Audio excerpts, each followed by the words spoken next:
Bonjour mes élèves, alors aujourd'hui on va voir une nouvelle leçon de grammaire. Mais avant d'entamer notre leçon, j'aimerais bien corriger les exercices précédents. Correction. Le premier exercice, je mets ces mots en ordre pour avoir une phrase correcte. Voiture, panne, point, là et en. Voici la correction. La voiture est en panne. Point. La voiture est en panne. D'accord? Très bien. Passons à l'exercice 2. Je souligne les phrases correctes. Voici la correction. Le poisson tourne dans son bocal. C'est une phrase. Ça commence avec la majuscule, ça se termine par un point et le plus important qu'elle a un sens. Lapin forêt dans cour, c'est vrai, ça commence avec une majuscule, ça se termine par un point, mais ça n'a pas de sens. Lapin forêt dans cour, j'ai rien compris.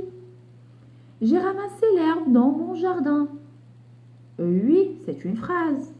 La maîtresse explique la leçon. Oralement, c'est une bonne phrase, mais en écrit, non. Parce que on doit commencer toujours par la majuscule et on doit se finir par un point. Et ce n'est pas le cas ici. Est-ce que tu aimes le chocolat chaud? Très bien, c'est une phrase. Ça commence avec la majuscule, ça se termine par un point et le plus important qu'elle a un sens. Voilà. Maintenant, on peut entamer notre leçon. La leçon d'aujourd'hui est le verbe. Le verbe, j'entends souvent le verbe, mais je ne sais pas. C'est quoi le verbe? Définition. Le verbe est un mot qui exprime l'état du sujet ou une action réalisée par le sujet. Le verbe est un mot qui exprime l'état du sujet ou une action réalisée par le sujet. Le verbe est le mot qui subit le plus grand nombre de modifications. J'ai rien compris, mais c'est pas grave. Prenons la première partie de la définition. Le verbe est un mot qui exprime l'état du sujet ou une action réalisée par le sujet. Je suis fatigué.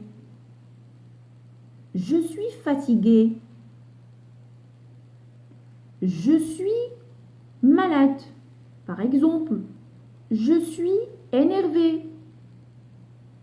Alors, le verbe ici exprime quoi? Exprime l'état. Le verbe ici exprime l'état. Ça veut dire mon état. Bien. Ou une action réalisée par le sujet. Ça veut dire quoi? Carrie mange une pomme. Que fait Carrie? Carrie mange une pomme. Donc, le verbe ici exprime l'action réalisée par Karim.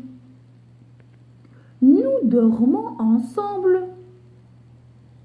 Nous dormons ensemble. Que faisons-nous ensemble?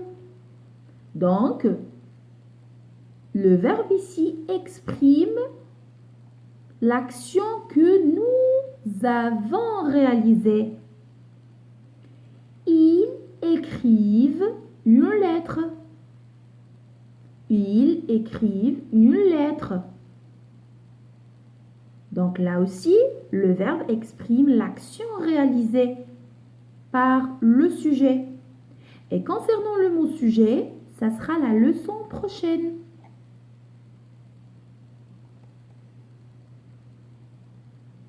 Maintenant, la deuxième partie de la définition. Le verbe est le mot qui subit le plus grand nombre de modifications. Ça veut dire quoi? Prenons l'exemple du verbe manger. Regardez, Là, vous avez Karim mange une pomme. Tu manges une pomme. Nous mangeons une pomme. Quand vous voyez, c'est toujours le verbe manger. Mais la forme, ça change. Là, on a Karim mange une pomme. Regardez bien comment j'écris le verbe manger. Tu manges une pomme. Nous mangeons une pomme. Donc, le verbe manger subit le plus grand nombre de modifications. Donc, c'est pour cela qu'on dit que c'est un verbe. Le verbe écrire, c'est pareil. Ils écrivent une lettre. J'écris une lettre. Elle écrit une lettre. Quand vous voyez, le verbe écrire a plusieurs formes, même si il s'agit de même verbe. J'espère que vous avez compris la définition. Maintenant, j'ai donné quelques phrases avec des images pour mieux comprendre le verbe. La fille dort dans son lit.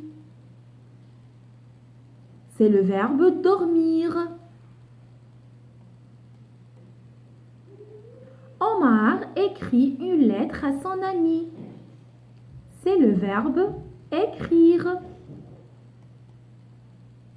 Je lis une belle histoire.